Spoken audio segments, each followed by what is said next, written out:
ಅಮ್ಮ ಯಾವಾಗ್ಲೂ ಹೇಳ್ತಿದ್ರು ಸಂಜೆ ಆದ್ಮೇಲೆ ಗುಡಿಸ್ಬೇಡ ಅಂತ. ನಾನು ಯಾಕಿದು ಅಂತ ಯಾವಾಗ್ಲೂ ಯೋಚನೆ ಮಾಡ್ತಿದ್ದೆ. ಇದು ಬರೀ ಒಂದು ನಂಬಿಕೆನಾ, ಮೂಢನಂಬಿಕೆನಾ, ಇಲ್ಲ ಸೈಂಟಿಫಿಕ್ ಆಗಿ ಏನಾದ್ರು ರೀಸನ್ ಇದೆಯಾ ಅಂತ. ಸ್ವಾಗತ ಮತ್ತೊಂದು ಎಪಿಸೋಡ್ ಆಫ್ ಯಾಕಿಂಗ್. ಇದ್ರ ಹಿಂದೆನೂ ಒಂದು ಸೈನ್ಸ್ ಇದೆ. ಹಿಂದಿನ ಕಾಲದಲ್ಲಿ ಎಲೆಕ್ಟ್ರಿಸಿಟಿ ಇಲ್ದಿದಾಗ ರಾತ್ರಿ ಹೊತ್ತು ಗುಡಿಸುವಾಗ ಕಾಣ್ದೇನೆ ಎಲ್ಲ ಕಾಯಿನ್ಸ್, ಜ್ಯುವೆಲ್ಸ್ ಅಥವಾ ಏನೇ ವ್ಯಾಲ್ಯೂಬಲ್ ಥಿಂಗ್ಸ್ ನಾವು ಗುಡಿಸಿ ಹಂಗೆ ಕಾಣ್ದೇನೆ ಹೊರಗಡೆ ಹಾಕ್ಬೋದು. ಅದನ್ನ ತಪ್ಸಕ್ಕೋಸ್ಕರ ಈ ರೂಲ್ ಮಾಡಿದ್ರು. ಅದಷ್ಟೇ ಅಲ್ದಾನೆ ರಾತ್ರಿ ಹೊತ್ತು ಮೂಲೆ ಗುಡಿಸೋದ್ರಿಂದ ಅಲ್ಲಿ ಮೂಲೆಯಲ್ಲಿರುವ ಇನ್ಸೆಕ್ಟ್ ಗಳನ್ನ ಆಕ್ಟಿವ್ ಮಾಡ್ದಂಗೆ ಆಗುತ್ತೆ. ಅವು ವೈಲೆಂಟ್ ಆಗಿ ನಮ್ಗೆ ಅಟ್ಯಾಕ್ ಮಾಡ್ಬೋದು.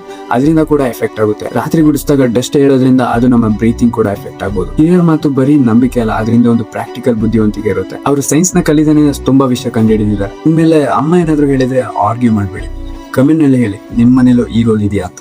ಬರ್ಲಾ ಮತ್ತೆ. ಅಮ್ಮ ಯಾವಾಗ್ಲೂ ಹೇಳ್ತಿದ್ರು ಸಂಜೆ ಆದ್ಮೇಲೆ ಗುಡಿಸ್ಬೇಡ ಅಂತ. ನಾನು ಯಾಕಿದು ಅಂತ ಯಾವಾಗ್ಲೂ ಯೋಚನೆ ಮಾಡ್ತಿದ್ದೆ. ಇದು ಬರೀ ಒಂದು ನಂಬಿಕೆನಾ, ಮೂಢನಂಬಿಕೆನಾ, ಇಲ್ಲ ಸೈಂಟಿಫಿಕ್ ಆಗಿ ಏನಾದ್ರು ರೀಸನ್ ಇದೆಯಾ ಅಂತ. ಸ್ವಾಗತ ಮತ್ತೊಂದು ಎಪಿಸೋಡ್ ಆಫ್ ಯಾಕಿಂಗ್. ಇದ್ರ ಹಿಂದೆನೂ ಒಂದು ಸೈನ್ಸ್ ಇದೆ. ಹಿಂದಿನ ಕಾಲದಲ್ಲಿ ಎಲೆಕ್ಟ್ರಿಸಿಟಿ ಇಲ್ದಿದಾಗ ರಾತ್ರಿ ಹೊತ್ತು ಗುಡಿಸುವಾಗ ಕಾಣ್ದೇನೆ ಎಲ್ಲ ಕಾಯಿನ್ಸ್, ಜ್ಯುವೆಲ್ಸ್ ಅಥವಾ ಏನೇ ವ್ಯಾಲ್ಯೂಬಲ್ ಥಿಂಗ್ಸ್ ನಾವು ಗುಡಿಸಿ ಹಂಗೆ ಕಾಣ್ದೇನೆ ಹೊರಗಡೆ ಹಾಕ್ಬೋದು. ಅದನ್ನ ತಪ್ಸಕ್ಕೋಸ್ಕರ ಈ ರೂಲ್ ಮಾಡಿದ್ರು. ಅದಷ್ಟೇ ಅಲ್ದಾನೆ ರಾತ್ರಿ ಹೊತ್ತು ಮೂಲೆ ಗುಡಿಸೋದ್ರಿಂದ ಅಲ್ಲಿ ಮೂಲೆಯಲ್ಲಿರುವ ಇನ್ಸೆಕ್ಟ್ ಗಳನ್ನ ಆಕ್ಟಿವ್ ಮಾಡ್ದಂಗೆ ಆಗುತ್ತೆ. ಅವು ವೈಲೆಂಟ್ ಆಗಿ ನಮ್ಗೆ ಅಟ್ಯಾಕ್ ಮಾಡ್ಬೋದು. ಅದರಿಂದ ಕೂಡ ಎಫೆಕ್ಟ್ ಆಗುತ್ತೆ. ರಾತ್ರಿ ಗುಡಿಸಿದಾಗ ಡಸ್ಟ್ ಹೇಳೋದ್ರಿಂದ ಅದು ನಮ್ಮ ಬ್ರೀತಿಂಗ್ ಕೂಡ ಎಫೆಕ್ಟ್ ಆಗ್ಬೋದು. ಹಿರಿಯರ ಮಾತು ಬರೀ ನಂಬಿಕೆ ಅಲ್ಲ, ಅದರಿಂದ ಒಂದು ಪ್ರಾಕ್ಟಿಕಲ್ ಬುದ್ಧಿವಂತಿಕೆ ಇರುತ್ತೆ. ಅವರು ಸೈನ್ಸ್ ನ ಕಲಿತಾನೆ ತುಂಬಾ ವಿಷಯ ಕಂಡುಹಿಡಿದಿದ್ದಾರೆ. ಆಮೇಲೆ ಅಮ್ಮ ಏನಾದ್ರು ಹೇಳಿದ್ರೆ ಆರ್ಗ್ಯೂ ಮಾಡ್ಬೇಡಿ, ಕಮೆಂಟ್ ನಲ್ಲಿ ಹೇಳಿ ನಿಮ್ಮ ಮನೇಲೂ ಈ ರೋಲ್ ಇದೆಯಾ ಅಂತ. ಬರ್ಲಾ ಮತ್ತೆ.